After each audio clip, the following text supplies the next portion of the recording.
Sveiki visi prisijungę į e-commerce talks. Šiandien su mumis yra Marius Pareščius. Sveikas, Mariau.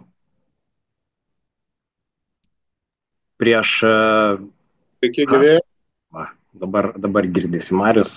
Prieš startuojant trumpą įžangą, gal kas yra nematęs anksčiau e-commerce talks. Tai yra Paysera organizuojami webinarai apie elektroninę komerciją. Elektroniniai komercijai kalbame dažniausiai apie augimą, apie įvairias priemonės, kaip augti, o šiandien kalbėsime, kaip išvengti atveju, kad to augimo mums niekas nesutrukdytų. Matau, kaip tik Eglė parašė į čatą, kitus irgi skatinu čate prisistatyti, parašyti, iš kur esat, iš kokių elektroninių parduotuvių, kuo prekiaujate. Mes galbūt irgi tada, kai kalbėsime su Marium, bus paprasčiau tiesiog apeliuoti į jūsų auditoriją, galbūt Marius pateiks kokių nors pavyzdžių tiesiogiai iš jūsų verslo. Tai va, beje, kadangi tai jau yra antras webinaras su Marium, prieš 1,5 metų kažkaip tikriausiai, jeigu nesuklysiu, turėjom pirmąjį, tai žinau, kad Marius pristatinėja be prezentacijų. Ir todėl tikrai būkite aktyvūs, tai bus tikriausiai daugiau pokalbio, diskusijos forma, uždavinėkit klausimus. Klausimus mums tik atkreipsiu dėmesį, kad žymiai patogiau yra juos surasti, perskaityti, jeigu juos užduosite skiltyje Q&A. Tai yra tas burbuliukas kvadratinis su klaustuku per vidurį. Tai va, čate prisistatykit, o Q&A formui užduokit klausimus. Dabar gal klausimų dar neturėsit, bet po mūsų įžangos Marijai pradėjus kalbėti, tai tikrai nelaukit webinaro pabaigos, tiesiog galite klausti. Aš tada pertrauksiu Marijų, būsiu gal kartais nemandagus ir jam užduosiu jūsų klausimą. Tai va, artėjant prie temos šiandienos, matau, beje, mūsų jau yra 107 ir toliau daugėja. Tikiuosi po pristatymo jau galbūt mūsų žymiai daugiau. Tai va, o šiandienos tema yra labai aktuali, nes pastaraisiais metais kibernetiniai išpoliai prieš Lietuvos organizacijas, iš tikrųjų ne vien tik tai Lietuvos, tapo intensyvesni, labiau organizuoti nei bet kada anksčiau. Ir atakos pačios tampa labiau koordinuotos, galingos, dažnai nukreiptos į strateginius taikinius ir tais taikiniais tampa be išimties ir Seimas, ir vyriausybė, technologijų bendrovės, žiniasklaidos kanalai, taip pat ir Paysera. Tai va, tai tiesiog dar kartą primena, kad visi nuo stambių organizacijų iki smulkaus verslo gali būti tokių, gali būti taikiniu ir smulkioms elektroniniams parduotuvėms, kai kada, kurios galbūt neturi didesnių resursų, šie pavojai gali būti labai aktualūs. Tai apie tai šiandien ir kalbėsime su kibernetinio saugumo ekspertu Mariumi Pareščiumi, žmogumi, kuris jau nekartą padėjo įveikti sudėtingas situacijas ir elektroniniams parduotuvėms, ir influenceriams, kurie irgi prekiauja internetu, tikriausiai tiek turėdami elektroninės parduotuvės, tiek prieš tai galbūt ir neturėjo socialiniuose tinkluose. Tai va, Marijai tikriausiai labai pristatymo ir nereikia.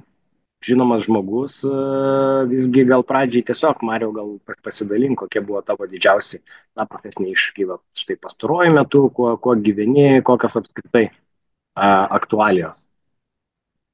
Tiem, kurie mane pažįsta ir labai rimtų problemų neturėjo internete, gali būti taip, kad jūs matot mane pirmą kartą. Aš esu Marius Pareščius, buvęs hakeris. Sąlyginai galiu dabar save vadinti hakeriu, kuris dirba iš baltosios pusės. Aš padedu kompanijom identifikuoti reikalus susijusius su internetu, kibernetinės nusikaltimais, ekonominiais nusikaltimais, pasiruošti įvairias metodikas, pasiruošti naujų svetainių paleidimui,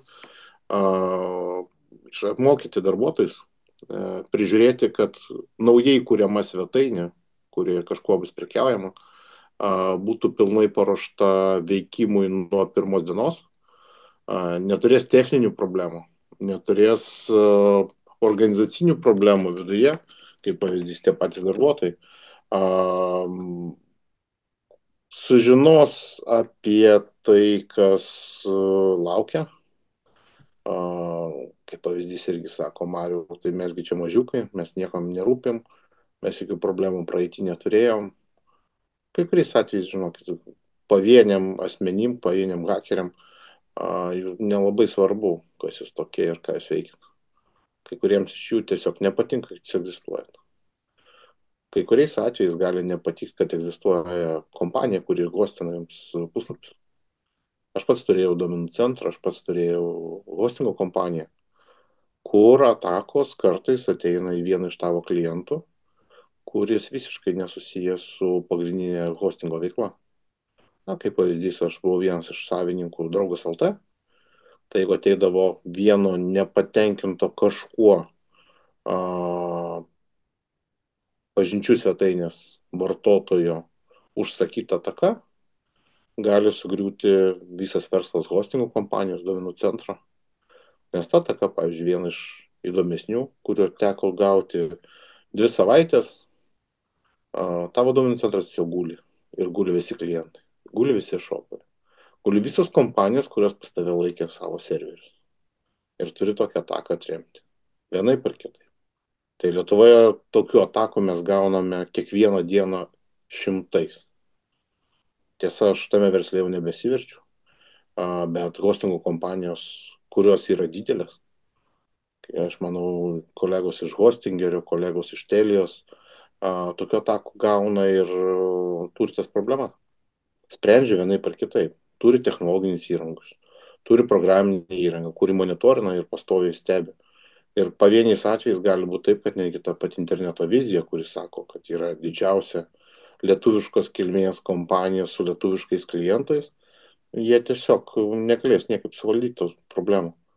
Ir kaip rodo praktika, tau belieka vienintelė išeitis atjungti tokią interneto svetainę nuo interneto, kad visi kiti tavo klientai dar būtų gyvi, o tavo klientas, kuris tapo atakos taikiniu, tiesiog kažkurį laiką palauktų. Tai kai sako, kad mes kokybiškai visą laiką 99,5% ar net aukščiau palaikome savo svetainės. Žinokit, tai netiesa.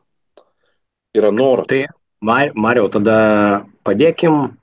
Vis tiek įsivaizduoju, kad tarp mūsų klausytojų tikriausiai yra gal ir jaunų elektroninių parduotuvių ir gal ne vien iš tikrųjų elektroninių parduotuvių, bet apskritai renkančių, vadinkim, įmokas internete ir tikriausiai brandžių. Tai gal tada pradėkim, atsakykim, kad kuriant, pradžiai pradėkim nuo tų kūrėjų, kurie galbūt arba neseniai sukūrė, arba planuoja galbūt pasileisti naujus projektus. Kas jiem yra svarbu? Ir taip pat, atsakant į šį klausimą, aš tiesiog žinau, kad turi daug patirties su vėliau elektroninių parduotuvių prikėlimu, grąžinimu, dalyvauja įvairiose darbo grupėse, būni ekspertų prokuratūroje ar kitose teisėsaugos organuose, tai tiesiog iš tos patirties gal gali pasakyti, ką jaunom įmonėm, kaip reikėtų pasiruošti ir kas gresia. Imkim kokį nors pavyzdį.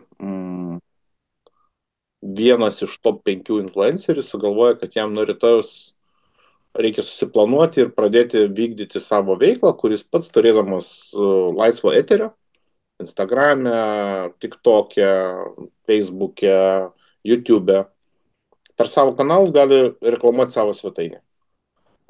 Iki to jis reklamavo kitas, uždirbo kažkokius pinigus, reklamuodamas savo svetainę jis gali turėti didelį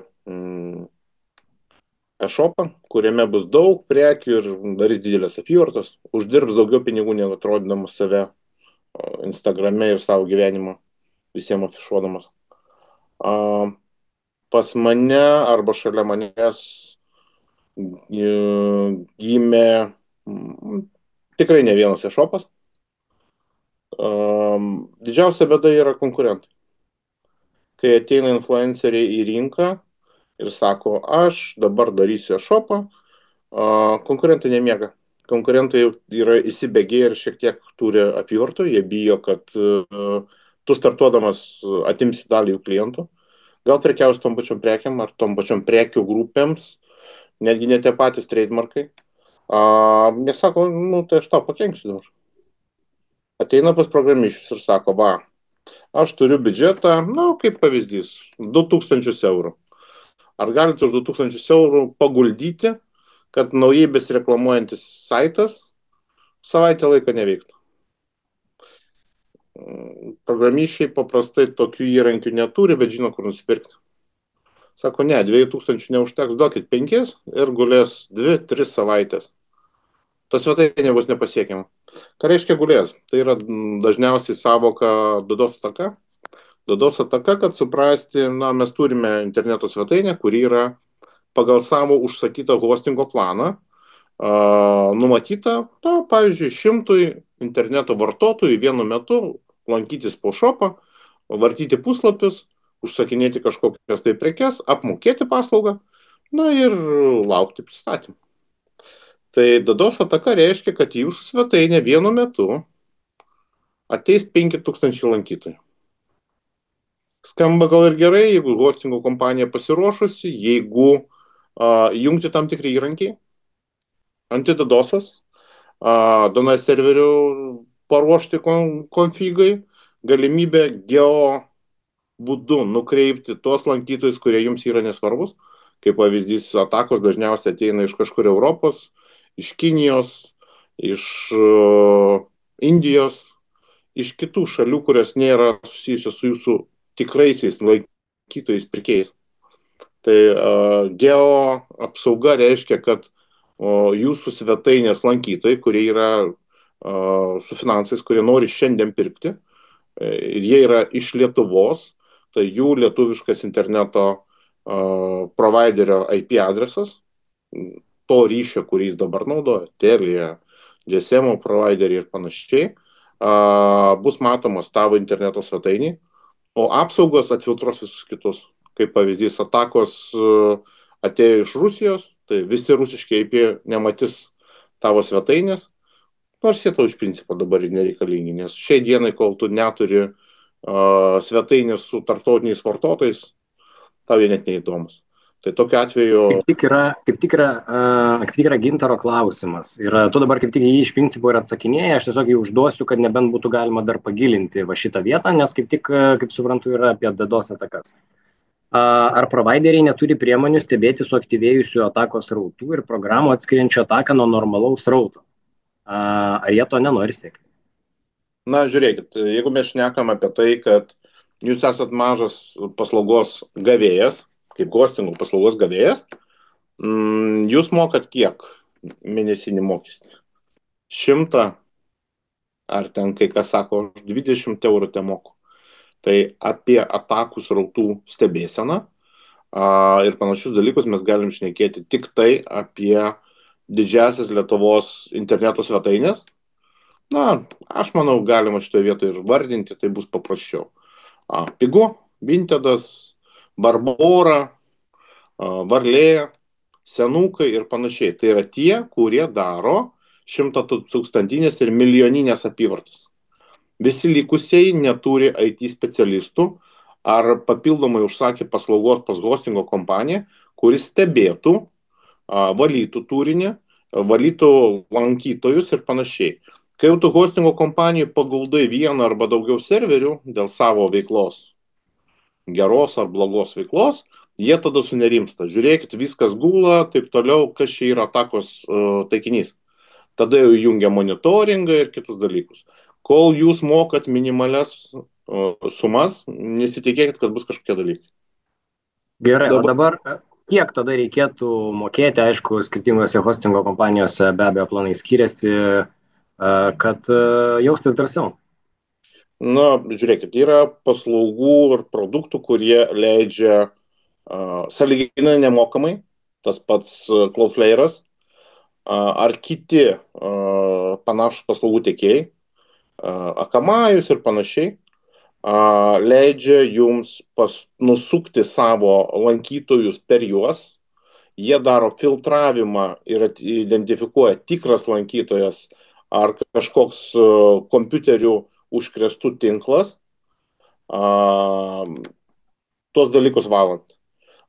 Jie jums atiduoda jau švarų srautą ir jūsų svetainė iš jūsų dabartinio hostingo paslaugo tiekėjo rodoma kokybiškai vartotojams. Vartotojai gali nusipirkti prekes, apmokėti už jas, laukti pristatymo. Tai tokia apsauga, aš nešneku apie monitoringą ir aktyvus dalykus, apie ką klausė pirmam klausime, tokia apsauga gali kainuoti nuo 0 iki kelių šimtų eurų startinis paketas. Jeigu eina kalba apie rimtesnės apsaugas, bankai, didieji marketplace Lietuvoje, jie gali jums pasiūlyti ir rimtesnius produktus, kurie gali kainuoti 2000 eurų, 10 tūkstančių, 20 tūkstančių ir panašiai. Bet kol jūs neturite tikro lankytojų srauto ir neturite finansų, tokių produktų tikrai Dabar... Monikos klausimas. Taip. Monikos klausimas. O kaip yra su Shopify? Ar turėti elektroninę parduotuvę Shopify yra saugiau, kaip suprantu, ar ne? Ir dar beje, prieš tai, tau atsakant, kadangi mes džiaugiamės, kad susirinko ir renkasi didelė auditorija, tai galiu paminėti, kad šiandien, pavyzdžiui, mus stebi ir prisistatė, pavyzdžiui, Apple'as tenai, internetinė parduotuvė prekyba techniniais plastikais, Guta Shop, Easy, DNA, DNR tyrimai, Mo Shop ir daug, Žvakė LT, viskas vėdinimui, Nore, Dambo LT, Sandėlys.com ir daug kitų elektroninių parduotuvių. Ir taip pat ir Mykolas Truncė, porų psichologas, padeda sukurti darnius santykius. Tai va. Po to, kai būsite jau kibernetiškai saugus, tada linkiu irgi pasinaudoti ir šią rekomendaciją. Tai va, grįžtam, Mariau. Dėl Shopify, Monikos klausimas. Aš matau ne kaip hostingo paslaugų tiekėją, aš juos matau kaip elektroninės prekybos platformą, kuri leidžia susikurti savo mažus šopus. Aš tokius matau ir Vixą, ir Amazoną, ir visą krūvą kitų, kurius galite turėti savo virtualią lentyną su galimybė įsigyti jūsų prekes, gauti mokėjimus ir tik pristatinėti. Tai techniškai, ar jis yra saugus? Jis yra saugus tol, kol jūs esate vidutinis ir mažiukas. Kai jūs patampa didesni, jūs atsisakysit tokių e-shopo paslaugų, kursit savo interneto svetainę. Kurdami savo interneto svetainę susidursit tais pačiais dalykais. Serveriai, hostingas, DDoS atakos ir panašiai. Ar jie apsaugo jūs nuo DDoS atakų? Taip. Ar jie šiek tiek tikrins jūsų lankytojus, juos žymės? Taip, pavieniais atvejais jie tą paslaugą daro, bet vėlgi, kol jūs mažiukai, jums reikalingas įrankis, kuris leistų greitai susikurti produktą tokį. Dabar Amazon Web Service klausimas, Tomas Aljošius. Amazon Web Services, ar čia gera, pakankama galima apsauga parduotuviai? Amazonas turi pigius planus ir turi didelius planus dideliam parduotuvėm. Mažieji taip pat leidžia apsaugoti, bet jeigu starto metu pas jūs ateis didelis srautas lankytojų, tikėtina, kad jie visų pirma jūs įspės ir iškart išjungs jūs ir pasiūlys pasiupgreidinti planą į brangesnį. Shopify didelė parduotuvė, 100 000 skų ir keli milijonai apyvartos per mėnesį. Aš įsivaizduoju, tai jau yra didelė parduotuvė lietuviškais masteliais. Jeigu šnekėt britiškais masteliais, amerikietiškais masteliais, dadedam dar po 0 ir jau turim didelę parduotuvę. Toliau, matau Justino klausimą. Ar iš principų parduotuvė sukurta ant WordPress, WooCommerce gali būti saugi? Taip, yra tiek parduotuvių, tiek mokymų platformų, kurios yra ant šitų produktų sukurtos. Skirtingai pluginai, mažesnis vartotojų skaičius sumažina įsilaužimo pažeidžiamumo rizikas. Žiūrėkit, pluginai ir pažeidžiamumas man kai kuriais atvejais yra vienas ir tas pats. Tai yra kuo daugiau pluginų, kurie nėra atnaujinami laiku atradus skyles, tuo daugiau rizikos jūsų parduotuviai. Jeigu jūs turite susidiegę pluginus, juos enablinę, bet jų nenaudojate, kuo greičiau disablinkit ir išinstaliuokit, nes tai yra pažeidžiamumas. Mariau, tai va, Taip, gerai, pabaig sakinį. jo, Cloudflare'as gali sumažinti Mm. pažeidžiamumą riziką. Taip, nemokamos Cloudflare paslauga leidžia jums būti šiek tiek saugesniems, bet vėlgi problema ta pati. Jeigu jūs naudojat nemokamą planą pas Cloudflare ir atskris pas jūs didelė ataka, jūs visų pirma atjungs ir sakys, mėlyjeji, susimokėkit už didesnį srautą, kurį reikia filtruoti. Susimokėsit, jums svetainė kokybiškai veiks. Turėjęs ne vieną atvejį, kai influenceriams paleidus e-shopus ir neturint jokių apsaugų, svetainė atsiguldavo minimum pusė dienos, Mariau padėk, tada atsiranda Cloudflare'as, bet kol DNS įrašai atsinaujins, enablinama paslauga ir visa kita, praeina pusė dienos. Taip, Labai įdomu, va šitie atvejai, kadangi mes apie tai užsiminėm ir webinaro, ir kviesdami žiūrovus į webinarą, ir po to tu pačioj pradžioj dar tą užsiminiai. Tai būtų labai įdomu, manau, sužinoti, suprantu, kad pavadinimų tikriausiai negalėsi atskleisti, bet kokie buvo tie gal kėslai, kokios buvo tos ištakos, kodėl apskritai buvo nuspręsta vieną ar kitą influencerį, na, jo parduotuvę paguldyti. Ar tai buvo konkurentai, ar neaišku kas, ar galbūt pavydus žmonės. Ar tikrai tie hakeriai, kaip mes įsivaizduojam, tai yra žmonės su gobtuvais kažkur sėdintys čia, o gal tai yra mūsų kaimynai kartu? tai nėra hakeriai sėdintys su gaubtuvais, tai yra jaunimas, kuris žino, kaip nusipirkti vieną ar kitą paslaugą juodoje rinkoje, darknete.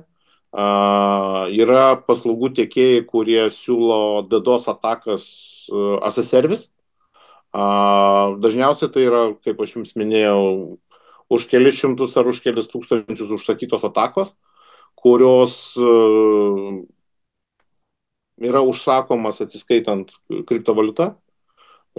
Susitartas laikas, sutarta atako dydis ir užkrėstų kompiuterių mastai nuo mažo dodosinio tinkliuko iki 5000 nodų, iki didelių dodosinių tinklų, kurie specializuotai užsima tuo, ir tai gali būti jau dešimtis ir šimtai tūkstančių unikalių IP adresų, po nuo 2 iki 5 prisijungimų per sekundę. Ir tai yra jau masteliai tokie, kai aš sakau, kad tai gali paguldyti bet kurį lietuvišką banką ir galimybės atsistoti dažniausiai nėra.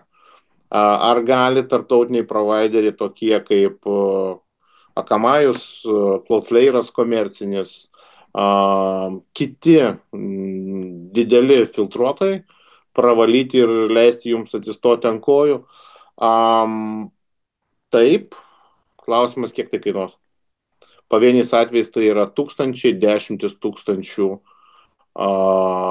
atakos atrėmimui, kuri gali trukti savaitę, 2. Ar turėsit jūs tokius pinigus kaip naujas šviežias e-shopas? Turbūt ne. Ar jums galės padėti hostingo provideris? Lietuvoje hostingo provideriai moka šiek tiek filtruoti iki 150 megabitų į jūsų konkretų serverį. Jei nesugeba, tai jie tiesiog jūs atjungia nuo tarptautinio interneto. O jeigu piktesni ir sakys, kad tu moki ten 50 ar 100 eurų per mėnesį, o pridarei problemų už 1000 eurų, jie tiesiog jūs laikinai sustabdys jūsų svetainės hostingą ir už tai niekaip neatsakys. Nes tai yra numatyta jūsų hostingo sutartyse. Persižiūrėkit ir galite kiekvieną atveju paklausti. Ką man yra tekę daryti? Man yra tekę perkelinėti svetainės laikinai ir filtravimą daryti ant Amazono, ant DigitalOceano, keleto kitų didesnių hostingo paslaugų tiekėjų, kur laikinai instaliuojama programinė įranga, užsakoma dešimtis ir šimtai virtualių serverių, kad per jų įrangą tavo ateitų švarus srautas. Kitų paprastų būdų nėra.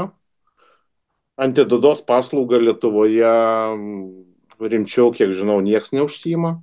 Turi partnerystę su to pačiu Cloudflare ir stengiasi filtruoti ten. O jeigu dabar nueisime, sakykime, nuo DDoS atakų prie kitų išpolių, kokie dar, kokie dar būna išpoliai, kaip jie pasireiškia ir kokie buvo pavyzdžiai Lietuvoje?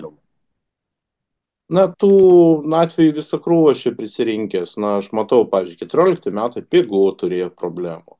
17 Vintedas, 19 Maxima, Ebėjus, Ališkė, visą krūvą valstybinių institucijų. E-sveikata, Sodra, VMI, bankiniai kai kurie produktai, jie visi turėjo vienokių ar kitokių atakų. Netgi didieji bankai, Sebas, Svedas, laiks nuo laiko gauna atakas. Anksčiau tai būdavo dažniau, nes jie savo infrastruktūrą laikė Lietuvoje, kai kurie iškėlė iš Švedijos, Estijos ir panašiai, kur filtravimą daro ten, o čia ateina tik tai užklausos. Toliau visa krūva atvejų, kai yra vagiami duomenys. Jūsų elektroninės parduotuvės klientų duomenys pavagiami. Po vagystės tie duomenys pavieniais atvejais atsidurdavo viešai. Na, įsivaizduokit koks nors. Nu, CTB atveju žinosite, labai daug naujienų nepasakysiu. Netyčia paguldyta serverio duomenų bazės rezervinė kopija, niekaip neapsaugota, niekaip neužšifruota, tiesiog viešai. Ir po tam tikros pauzės ją atranda hakeriai, dešifruoja, backupą restorina ir atradę, kad tai ir gali būti įdomus duomenys, pradžiai paprašo pinigų, po to už labai simboliškai paguldo viešai. Kilobaitas, turbūt irgi žinoma kompanija, lietuviai, hakeriai, kurie vėliau lygtinai buvo nuteisti, išlaužė, paguldė viešai. Filmai turbūt jums irgi yra žinoma. Irgi viešai paguldyti visų klientų duomenys, įskaitant elektroninio pašto adresus, slaptažodžius. Turbūt irgi tokie dalykai girdėti. Na ir panašiai, elektroninės parduotuvės, telekomunikacinės bendrovės, valstybiniai duomenų tiekėjai. Kol kas neturėjom rimtų atvejų su duomenų nutekėjimu iš registro centro, bet manau, tai yra laiko klausimas. Visi serveriai vieną dieną bus nulaužti. Klausimas, kokios bus pasiekmes tokių duomenų paviešinimo arba pavertimo komerciniai. Žiūriu, klausimų irgi dar pakaupiam. Ar saugu naudoti cloud-based ar on-premise service parduotuvėje? Viskas priklauso nuo jūsų dydžio. Daliai yra saugu laikyti on-premises, tai yra nuosavose serveriuose arba išnuomotose serveriuose. Kai atsiranda didesnis srautas, kaip pavyzdys 11.11, Black Friday,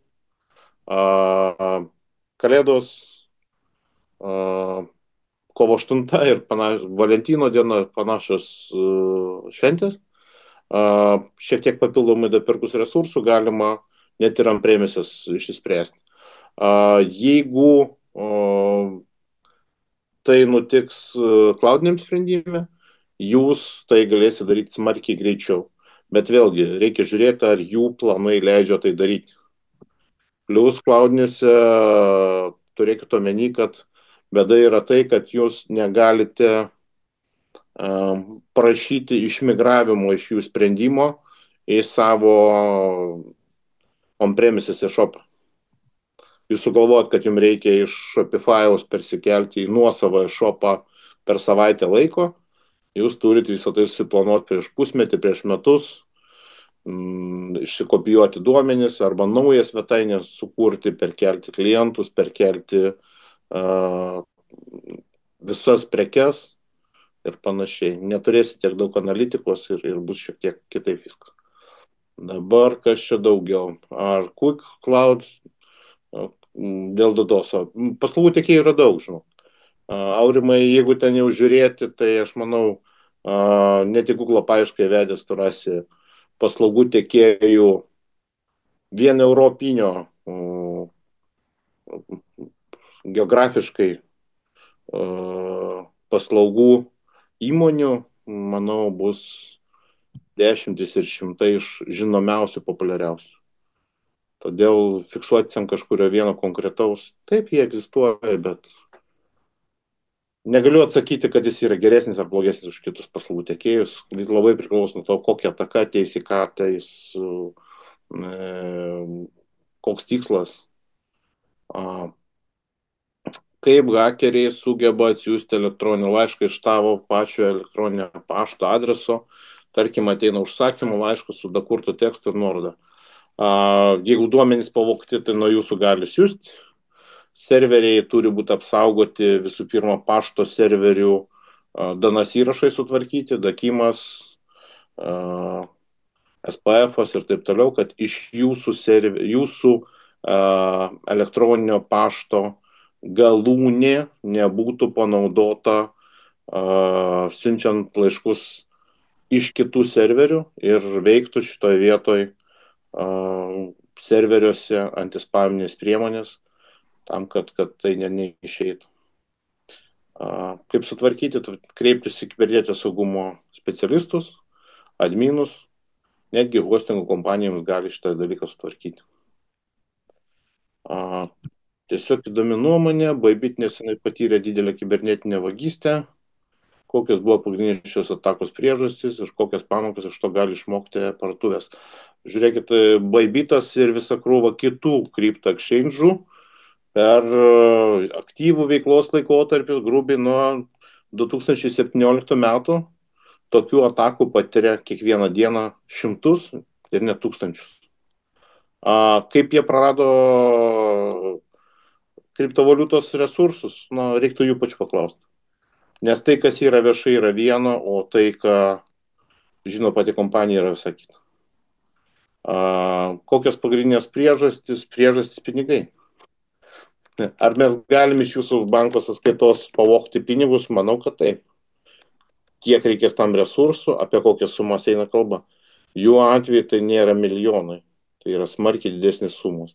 Jeigu žiūrėti, kiek kriptovaliutų, biržų, keityklų, elektroninių pinigų įstaigų praranda pinigų per metus, manau, Bybitas kaip vienas didesnių patyrė daug nuostolių, bet jų viskas yra apdrausta. Jie dabar siūlo išpirką 10% nuo surastų pinigų, kurios pavogė. Ar tokių atakų sumažės po šio atveju, visi susirūpins? Ne. Tik daugės. Nes kai tu matai, kad yra aukso puodas, kurį gali pasimti, hakeriai bandys tos pinigus perimti. Elektroninės parduotuvės, ką gali pasimokyti. Visų pirma, susirūpinkit savo parduotuvės duomenų saugumu ir sustiprinkite kibernetinio saugumo saugą, prieinant prie klientų duomenų. Prie mokėjimų duomenų lietuviškos parduotuvės dažniausiai yra apribotos, jos neprieina prie duomenų. Jos elektroninių pinigų įstaigas, kurios jiems surenka pinigus iš klientų, kreditiniam kortelėm, bankiniais pavedimais, banklinkais ir panašiai, jie gauna tik tai transakcijos informaciją. Kaip pavyzdys, jūs kaip e-shopas niekada negausit kortelės duomenų apie jūsų klientus, kurie pirko iš jūsų kažkokias prekes. Pinigų įstaigos jums gali maksimum ką suteikti, vardas, pavardė ir 4 simbolius ir 4 skaičius paskutinis kreditinės kortelės, tam, kad identifikuotumėt, iš kurios kortelės jūsų klientas mokėjo. Tam, kad galima būtų grąžinti pinigus refundai, tam, kad galima būtų patvirtinti arba paneigti klientas, kad yra atsiskaitęs ir panašiai. Jūs labiausiai turite šiai dienai saugoti vis dėlto kliento duomenys, asmeninis, transakcijų, ką klientas pirko ir pagal GDPR ir kitas taisyklės turėtumėt saugoti tos duomenys tik tai ribotą laikotarpį. Jeigu yra pas jūs sistema padaryta taip, kad jūs turite e-shopą ir atskirai verslo valdymo sistemą, buhalterinę apskaitą, stenkitės iš e-shopo duomenys, kurie yra pertekliniai, serverių iškelinėti ir kad jie nebūtų saugomi online. Visa jūsų apskaita yra offline, visa verslo valdymo apskaita pas jūs dažniausiai yra offline. Rezervinės kopijos, tikiuosi, yra offline keliose vietose ir šitą vietą jūs būsite saugesni. Duosiu jums pavyzdį, kai buvo apvogtas lietuviškas DNB. Viena iš kompanijų, kurios kūrė interneto svetainės, sukūrė interneto svetainę ir ta svetainė buvo paguldyta rezervinių kopijų serverį pas webo kompanijos programuotojus ir hakeris įsilaužė į backupų rezervinių kopijų serverį, nusikopijavo failą, išarchyvavo, atstatė rezervinę kopiją, atrado pasijungimus prie elektroninio, tiksliau, tikro banko puslapio dnb.lt, padarė dnb.lt/e-bankas banko svetainės kopiją imituojančią svetainę ir laukia, kol ateis vartotojai į pirmą banko puslapį, pabandys elektroninės bankininkystės nuorodą, prisijungs prie elektroninio banko su savo tikrais duomenim, nors tai buvo imitacija. Čia gal tik reikėtų, Marijau, kadangi kalbam čia apie kurios laikus čia kalbam, kadangi minim banko pavadinimą, tai reikėtų patikslinti. 10 metų senumo atvejai. Taip. Yra Nes pavadinimas dar DNB. Teismo sutartis. Hakeris iš kompanijos išvedė 2 kartus po 20 000 litų ir po ko buvo surastas, nuteistas, gavo lygtinai. Tai kalbant apie finansų įstaigas, klausimas apie Paysera. Kaip vertinate Paysera platformos saugumą? Ar manot, kad jie atitinka aukščiausius saugumo standartus, yra pakankamai saugi, naudoti tiek verslams, tiek individualiems vartotojams? Klausė Justina. Aleksai, man sunkus atsakymas ir manau kitiems klausytėms bus sunkus atsakymas. Bet pabandysiu. Nežinau, ar visi žinot, bet aš esu buvęs Payseros viceprezidentas. Šią kompaniją palikau prieš 3 metų. Manau, kad mano darbas Payseroje taip pat turėjo įtakos dėl pačios Payseros planų būti saugesniais, nes kai kuriais atvejais teko padėti ir konsultuoti pačią Payserą, Payseros developerius, akcininkus, adminus ir pačią platformą. Kas iš hakerio perspektyvos ar saugumo specialisto iš išorės perspektyvos Paysera gali būti sugriežtinta. Dabar, kas liečia Paysera kaip platformą. Aš taip pat esu Payseros klientas kaip privatus asmuo. Mano kompanijos Paysera laiko savo pinigus.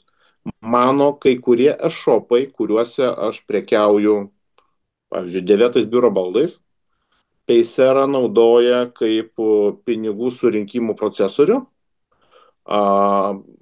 Kitų paslaugų tiekėjų susijusių su elektroninė bankininkystė ir e-shopais aš nenaudoju. Kaip banką aš naudoju dar Svedą ir Sebą, lietuviškus. Šnekame apie dabartinį laiką. 2025 metai pradžia. Esu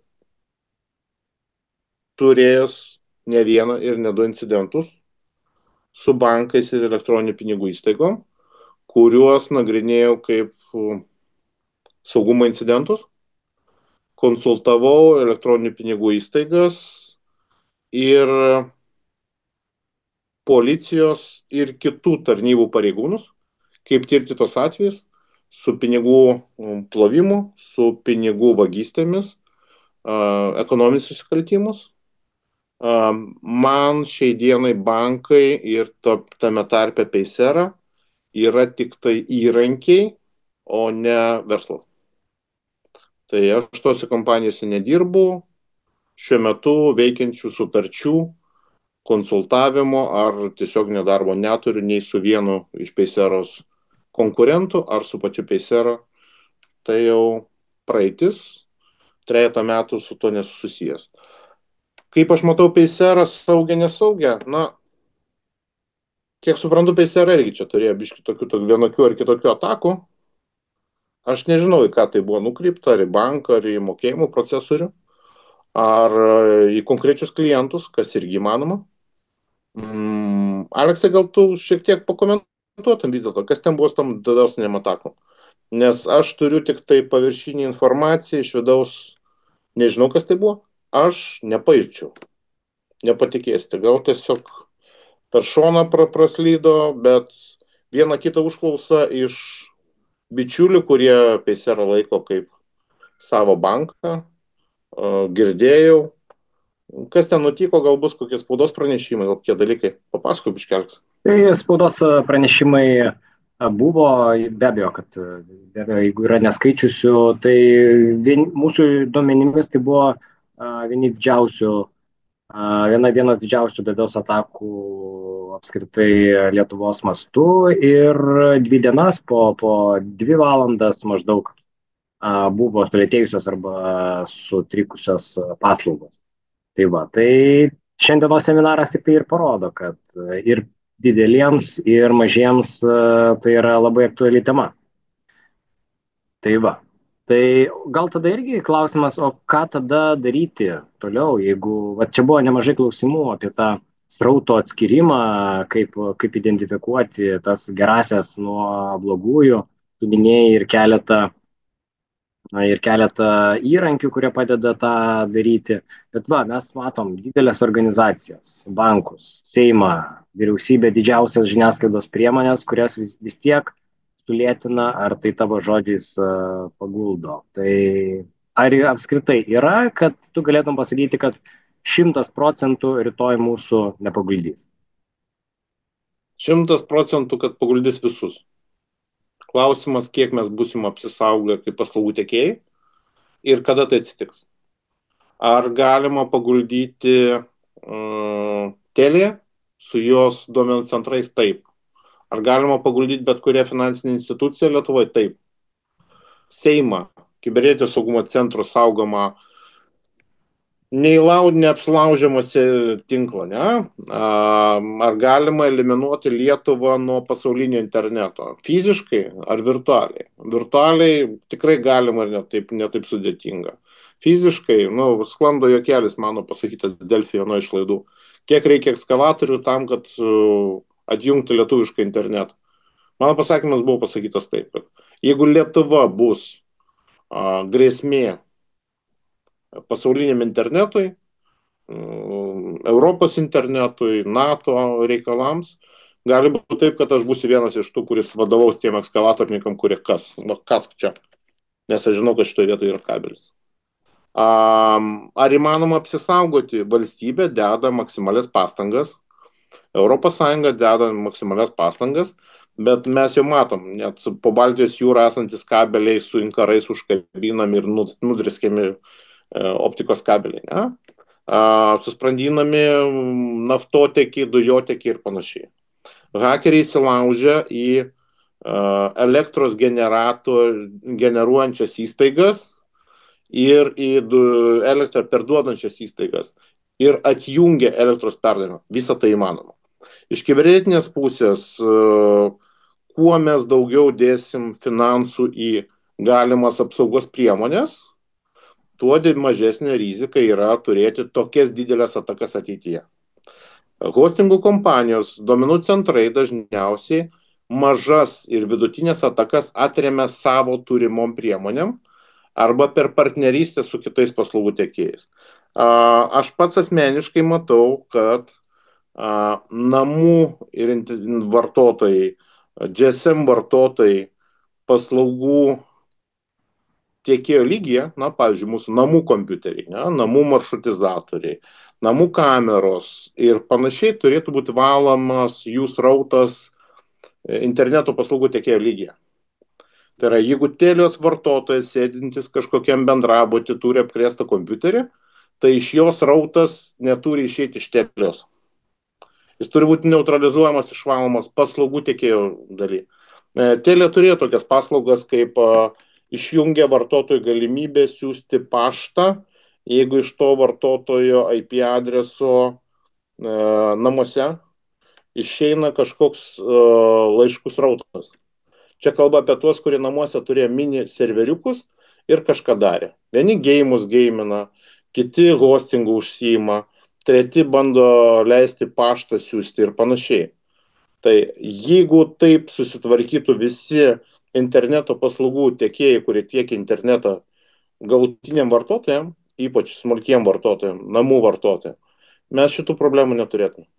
Bet mes negalim vadovauti ir tokių taisyklių įvesti visiems Europos interneto vartotojams, Amerikos, Azijos, Rusijos, Afrikos. Todėl tuo atakomis dar gausi.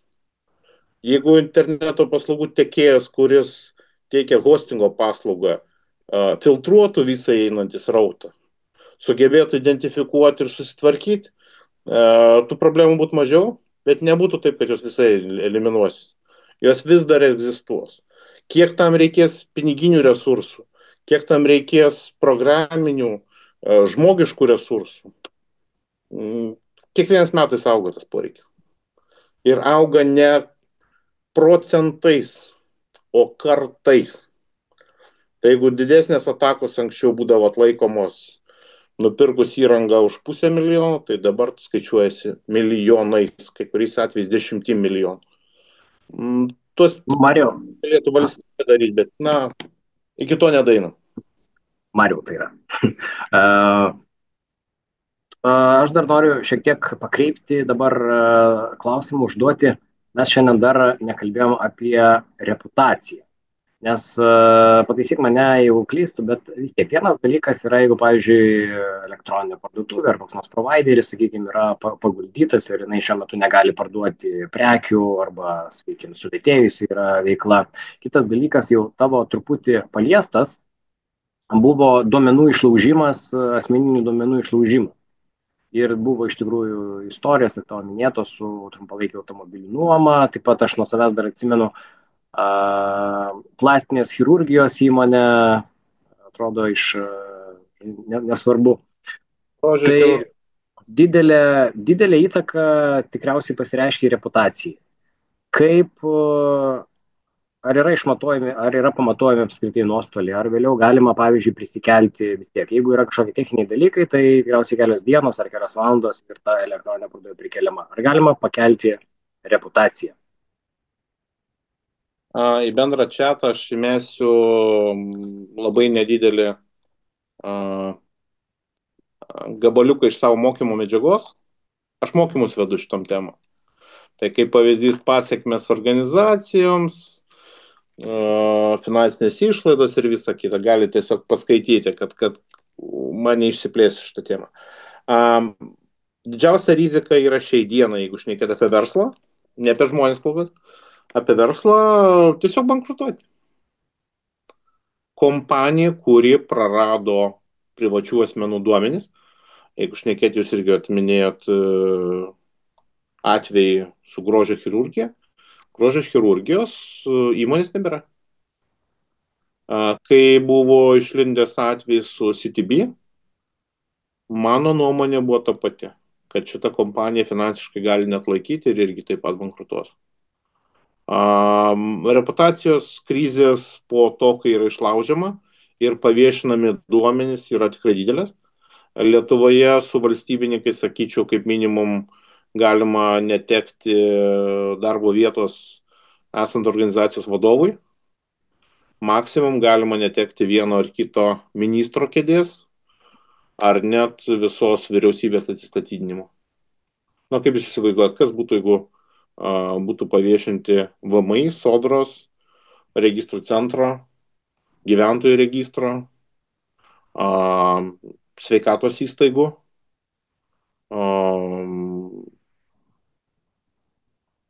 pavienių finansinių įstaigų duomenys. Pamenat su Panama Papers, kaip kas buvo? Pamenat, kas buvo, kai buvo paviešintis pavieniai a, NATO organizacijų duomenys, kai Snowdenas paviešino žvalgybinė informacija ir visa kita. Visa tai pradžiai veda prie reputacinių krizių ir finansinių nuostolių, o po to po biški veda prie net žmogiškų gyvybių praradimo. Įsivaizduokit, paviešinami pavieniai agentai, kurie yra slapti ir veikia priešo užnugarį. Tas pats. Lietuviška kokia nors komercinė įstaiga medicinė, kuri paviešina žmonės, kurie serga kažkuo. Net ir lietuviškas atvejis, kai yra kaupiamis DNK duomenys, legaliai, ne visai legaliai, apie žmonės. Ir, pavyzdžiui, ryšiai, giminiški ryšiai, kraujo ryšiai. Šeima, kuri neteko vaiko, pasirodo tas vaikas auginamas kitos šeimos. Panašus dalykai. Žinokit, tai gali davesti iki žmonių žučių, o gal net savižudybių. Taip kaip yra dabar, kai ekonominiai nusikaltėliai daveda žmonės iki to, kad jie praranda savo visas santaupas. Ir tokiu atveju yra Lietuvoje buvę, kai po skambučio rusų kalba gal norėtumėt investuoti į kriptovaliutą, akcijas, forexus ir panašiai, žmonės ištaškė viską, nusižudo. Iš man žinomą atveju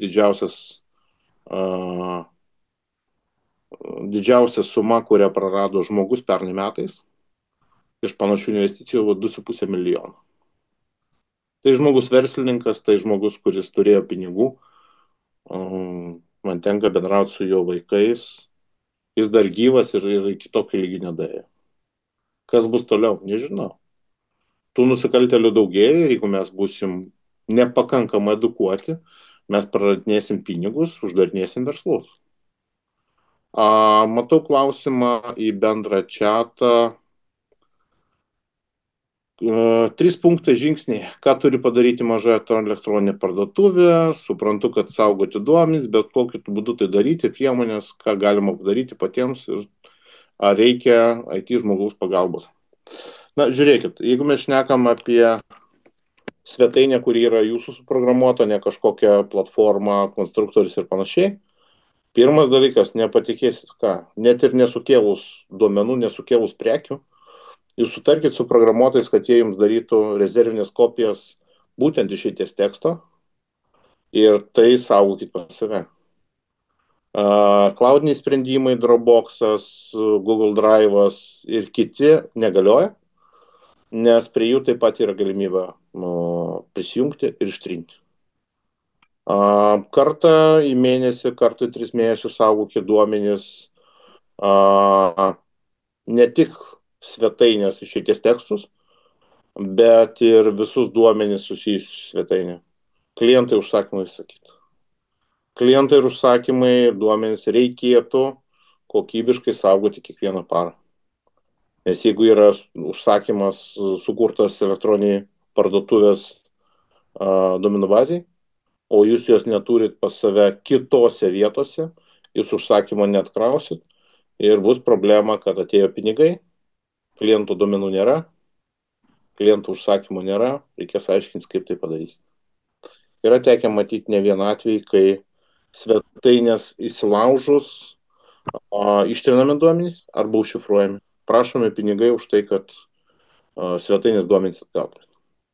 Toliau atsirado nauji hackingo būdai, įsilaužiant į populiariausias e-shopų kūrimo turinio valdymo sistemas. WooCommerce'as tas pat ir keletą kitų, kai jūsų checkouto puslapyje, kuriame yra suvedinėjami bankiniai duomenys, yra uždedamas papildomas sluoksnis, jūsų interneto naršyklėje suvedinėja duomenys į naujai atsiradusią formą ir tie duomenys yra JavaScript'o pagalba perkeliami į tikrąją formą. Užsiunčiami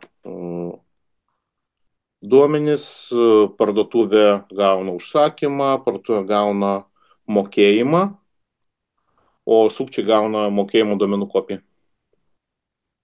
Yra vienas žurnalistas, kuris rašo knygas apie kriminalinį pasaulį ir nesenai yra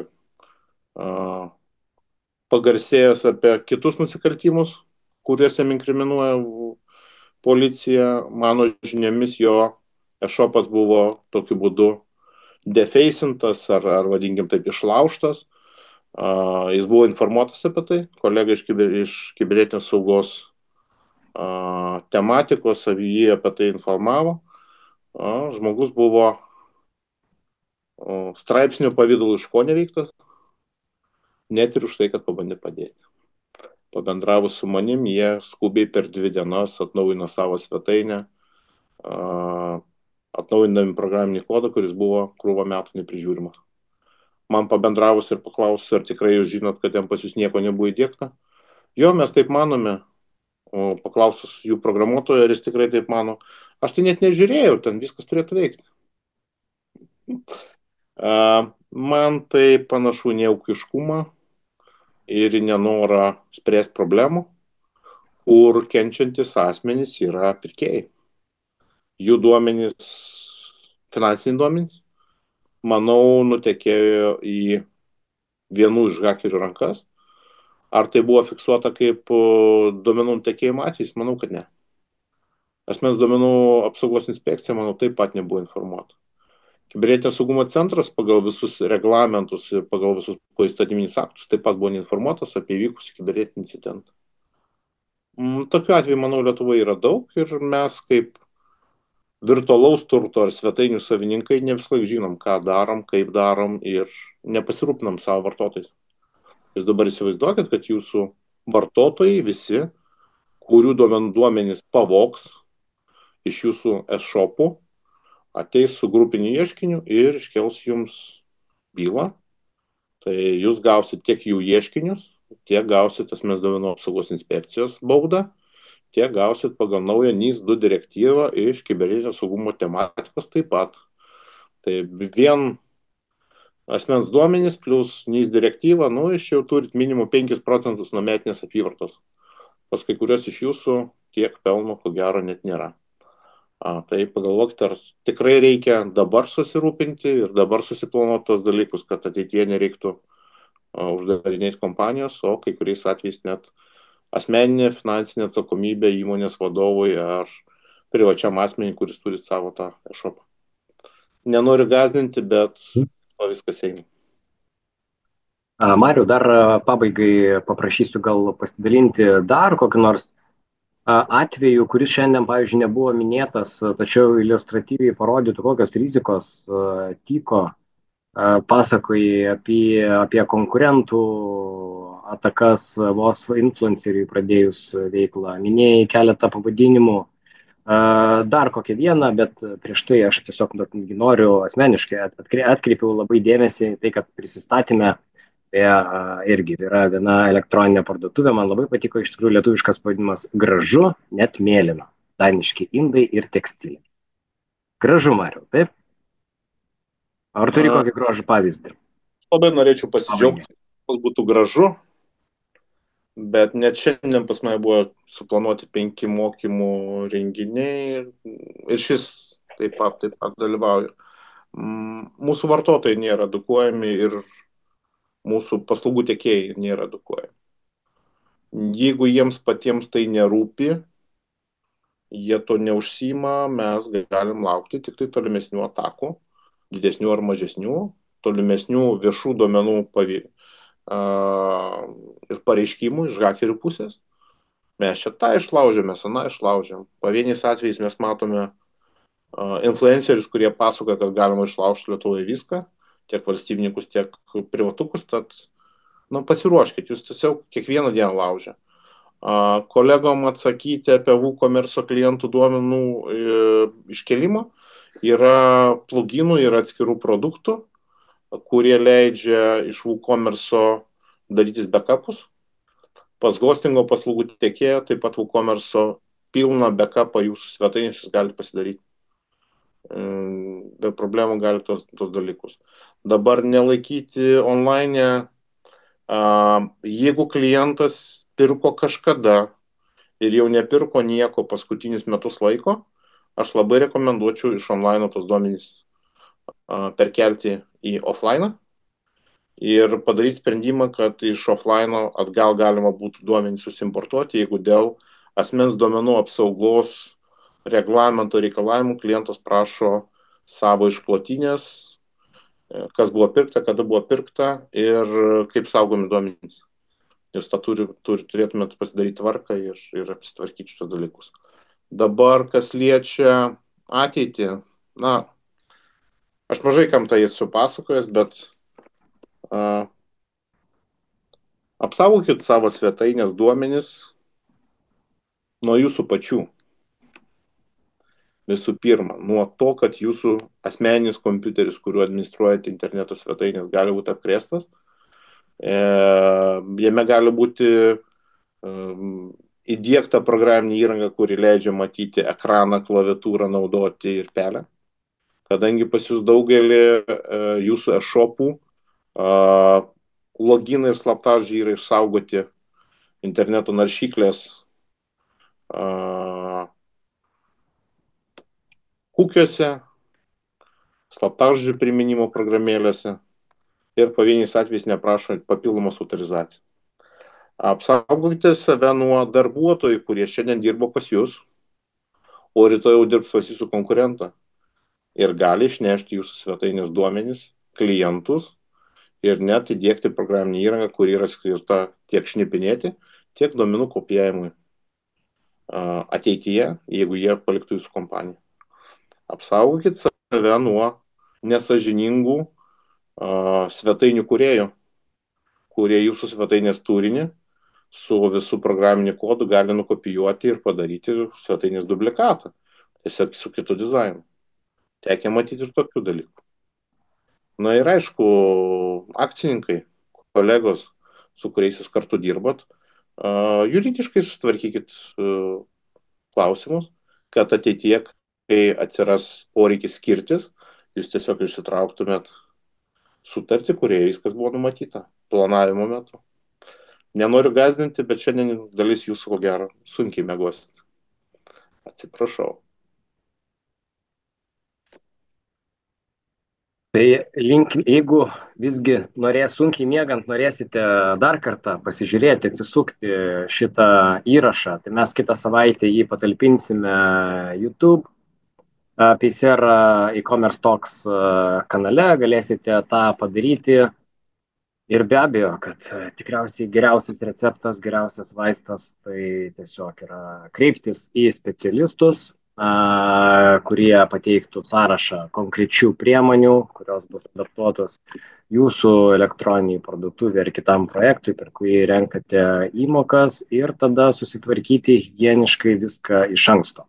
Ir Marius, kaip sakė, kad nuo atakų, DDoS atakų tikriausiai 100% net ir negali būti tos apsaugos, tačiau bent jau turėsite patikimą apsaugą nuo šiek tiek mažesnios apimties atakų. Tiesa, Mariau? Šiek tiek bus saugiau. Tai va, tai ačiū visiems žiūrėjusiems, klausiusiems. Ačiū labai Marijui Pareščiui, tikiu ne paskutinį kartą dalyvauja mūsų webinaruose. Ačiū Mariau. Ir tada kaip tik deriname detalės su kitų pranešėjų. Dažniausiai turime webinarus kartą per mėnesį arba kartą per 2 mėnesius. Tai va, tai sekite mūsų socialiniuose tinkluose, tikrai pasidalinsime kitų webinarų, tikimės buvo naudinga. Būkite saugus, kad jūsų neišlaužtų ir aišku, taip pat imkitės ir priemonių apsaugoti savo kompiuterį ir kitus dalykus ir tiesiog būkite saugus internete. Tai va, geros visiems dienos, iki. Matau, kolegos klausia dar apie medžiagą. Manau, ko klausia? YouTube kanalus rasit ne vieną mano webinarą ir mokymą apie saugumą ir apie dirbtinį intelektą. YouTube kanalas Marius Pareščius turėtumėt rasti. Sėkmės jums. Kągi, tai e-commerce talks ir Marius Pareščius. Gerą vakarą.